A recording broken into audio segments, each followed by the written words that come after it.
भारत के लोगों को हमेशा से सेविंग की आदत रही है। हर व्यक्ति अपने जीवन में कुछ न कुछ बनाकर अपनी आने वाली पुश्तों के लिए जरूर सोचता है। निवेश की बात करें तो सोना का क्रेज हमेशा से रहा है। सोने के अलावा लोग संपत्ति बनाने में भी उतना ही यकीन रखते हैं। जमीन कैसी भी हो, समय के साथ उसकी कीमत में इजाफा होता है। परंतु क्या आप जानते हैं कि भारत में कृषि योग्य भूमि एक लिमिट तक ही खरीदी जा सकती है।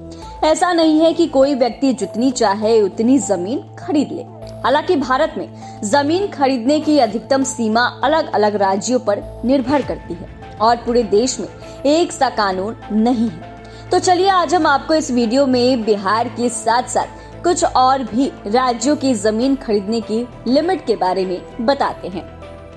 इसके लिए सभी राज्यों के अलग अलग नियम हैं। अधिकांश राज्यों में इस पर लिमिट लगाई गई है। हालांकि गैर कृषि योग्य भूमि के बारे में ऐसा कोई नियम देखने को नहीं मिलता है। मसलन हरियाणा में आप कितनी भी गैर खेती योग्य जमीन खरीद सकते हैं, परंतु हम यहाँ खेती योग्य जमीन के बारे में आपको बताएंगे।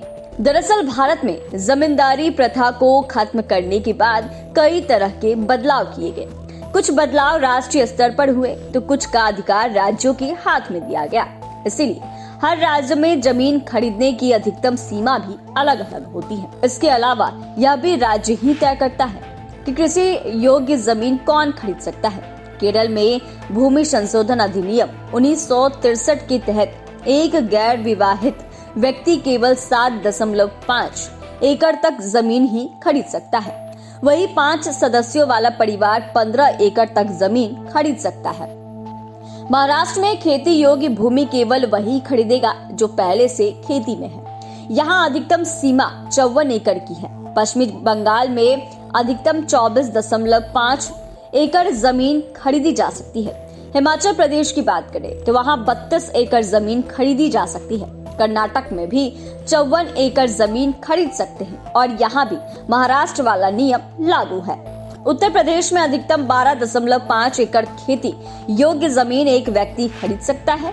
बिहार में खेती या गैर खेती योग्य जमीन 15 एकड़ तक ही खरीदी जा सकती है। गुजरात की बात करें तो गुजरात में कृषि योग्य जमीन को केवल उस पेशे में लगे लोग ही खरीद सकते हैं। दरअसल एनआरआई या ओवरसीज सिटीजन भारत में खेती योग्य जमीन खरीद ही नहीं सकते हैं। वह फार्म हाउस या फिर प्लांटेशन प्रॉपर्टी भी नहीं खरीद सकते। हालांकि अगर विरासत में उन्हें कोई जमीन देना चाहे तो वो दे सकता है। लाइव सिटीज के लिए गोविंद सिंह की रिपोर्ट।